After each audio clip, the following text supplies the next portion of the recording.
नमस्कार दोस्तों, स्वागत है आप सभी लोगों का एक बार फिर से हमारे YouTube चैनल में। दोस्तों, आज की इस वीडियो में हम आपको बताएंगे श्रावण के अंतिम सोमवार शिवलिंग पर चढ़ा देना 10 रुपए की चीज होगी हर मनोकामना पूर्ण।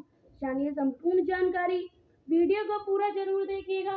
अगर श्रावण के अंतिम सोमवार के दिन व्रत उपवास रखना या न रखना, पूजा पाठ भले मत करना, पर भगवान भोलेनाथ को शिवलिंग पर जरूर चढ़ा देना। यह एक गुप्त चमत्कारी चीज दौलत, सुख, संपत्ति, ऐश्वर्य सदा रहेगा परिपूर्ण।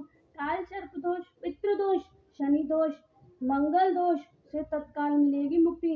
भगवान भोलेनाथ और माता पार्वती की कृपा से जीवन में फिर कभी नहीं होगी रुपए पैसों की कमी।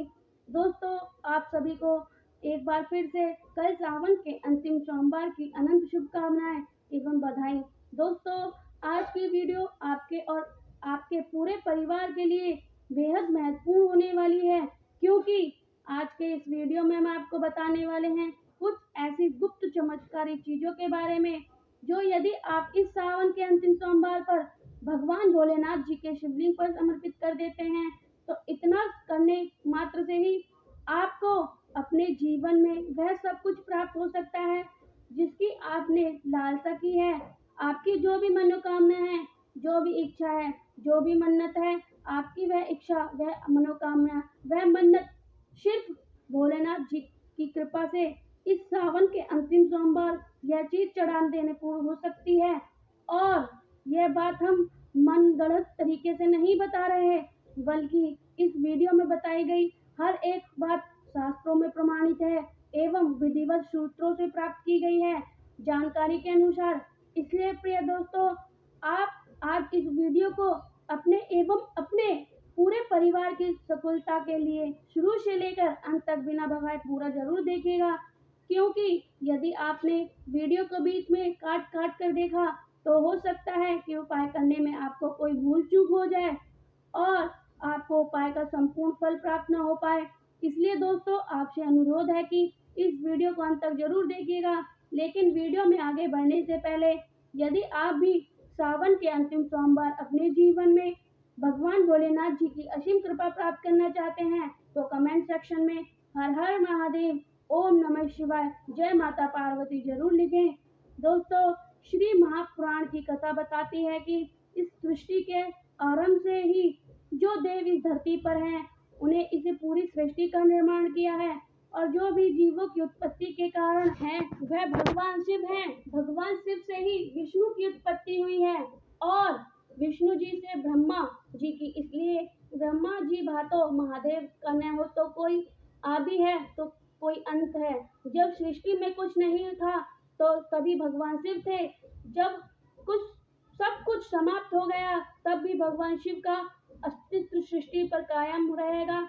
इसलिए तो भगवान भोलेनाथ को देव अतिदेव कहा जाता है। दोस्तों, शास्त्रों में के अनुसार जब कोई भी व्यक्ति भगवान शिव की पूजा अर्चना करता है एवं शास्त्रों में बताई गई कुछ खास चीजों को भगवान शिव के शिवलिंग पर आप समर्पित करते हैं, तो ऐसे व्यक्ति भगवान भोलेनाथ की कृपा के स्वतः ही पात्र बन जाता है। वही कहा जाता है कि जितनी जल्दी अपने भक्त से भगवान भोलेनाथ प्रसन्न होते हैं, उतनी ही जल्दी और कोई भी देवता प्रसन्न नहीं होते। भोलेनाथ की पूजा में किसी भी प्रकार की कोई महंगी वस्तु का कोई उपयोग नहीं है। जितना ज्यादा सादगी और सरलता भगवान शिव की पूजा में करी जाएगी, उतनी ही ज्यादा वह फलीभूत होती है।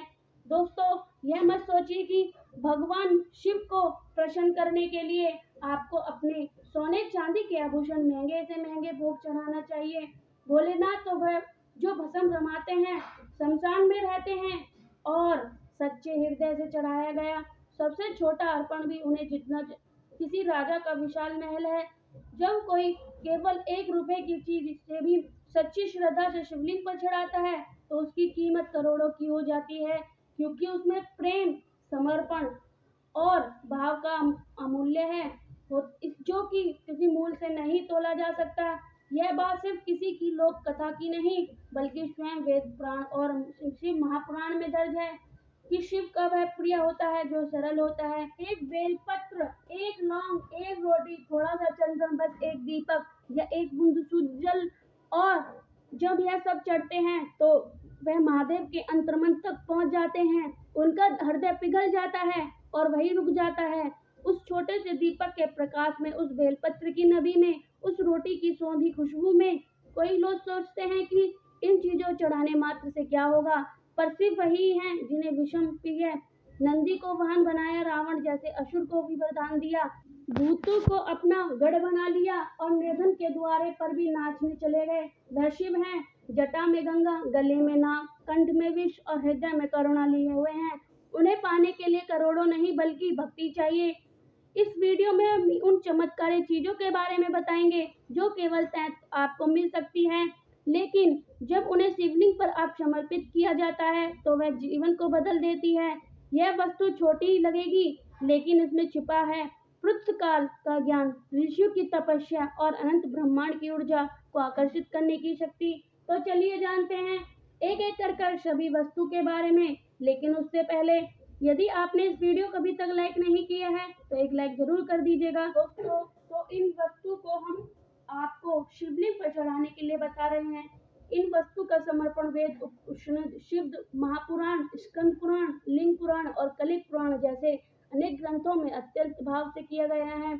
और सबसे पहली वस्तु जिसके बारे में शास्त्रों में कहा गया है वह गंगाजल। जब भक्त गंगाजल लेकर शिवलिंग पर चढ़ाते हैं तो केवल वह जल नहीं अर्पित करते, वह अपनी समस्त अशुद्धि को बहा देते हैं। गंगाजल ब्रह्मांड के कमंडल से जन्मी, विष्णु के चरणों से निकली और अंत शिव की जटाओं में समा गई है। यह त्रिदेवी त्रिवेणी स्कंद पुराण में कहा गया है। गंगा श्री प्रथा पुनि त्रिलोक पावनी नदी अर्थात तीनों लोकों को पवित्र करने वाली नदी।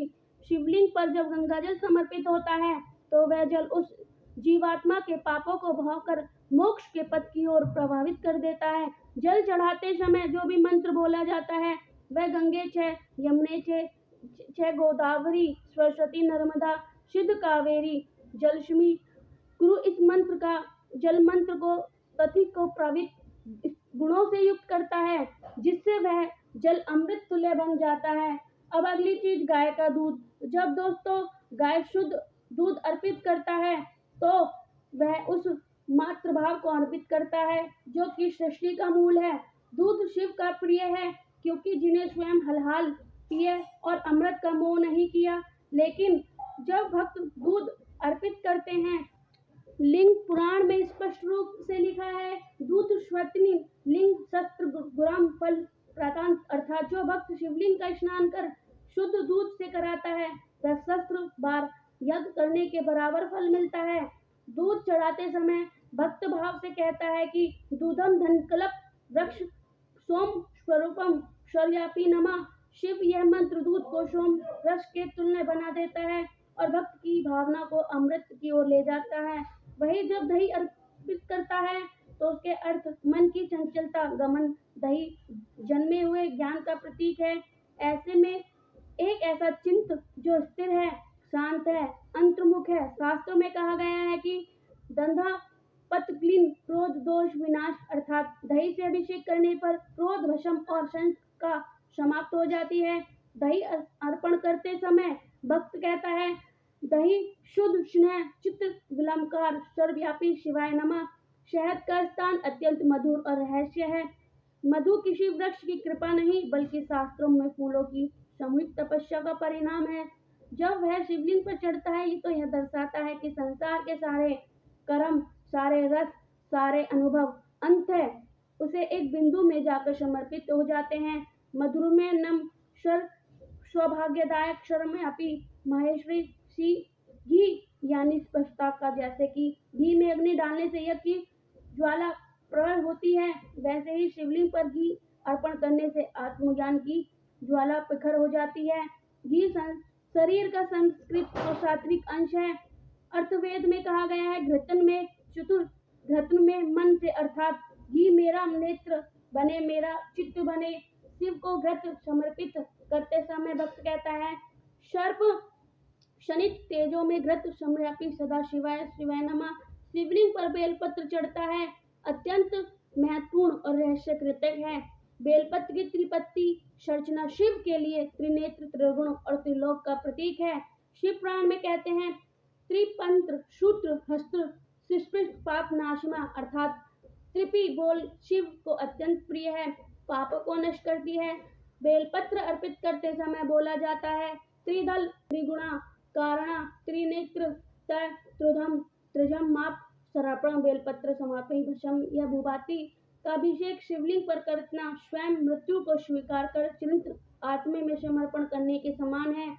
भस्म पंचभूतों के विघटन का प्रतीक है और बताता है कि सब कुछ नश्वर है, केवल शिव शाश्वत है। महापुराण नारायण औषधि में कहा गया है कि विभूति शिव रूपाणी अर्थात विभूति स्वयं शिव का ही स्वरूप है, अर्पण मंत्र है। भस्म रूपाण पंचभूत नस्कंद धतूरा और मन जैसे आर्था जैसे समानित लेक्ष और तामसी माना जाता है। वैसे एक शिव प्रिय है क्योंकि सिखाता है कि संसार का कोई तत्व निषाद नहीं है यदि वह समर्पण में पवित्र हो जाए।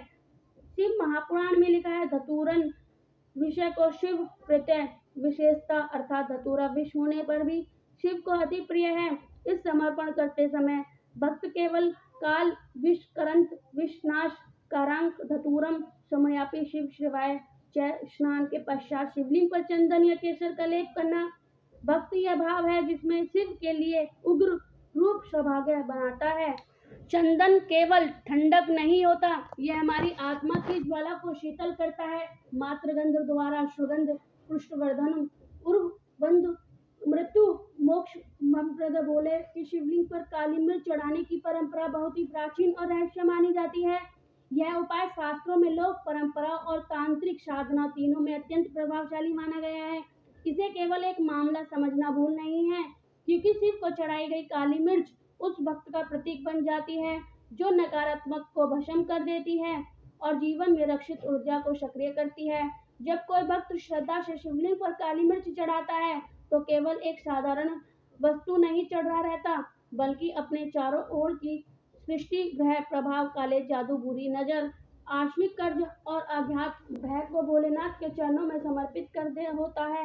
काली मिर्च अग्नि तत्व से जुड़ी मानी जाती है और शिव तत्व काल स्वयं पंच तंत्रों के नियत है। जब अग्नि तत्व काल शिव समर्पित होता है तो जीवन में छिपी हुई नकारात्मक अनिना शांत हो जाती है और ऊर्जा पुनः सकारात्मक दिशा में बहने लगती है।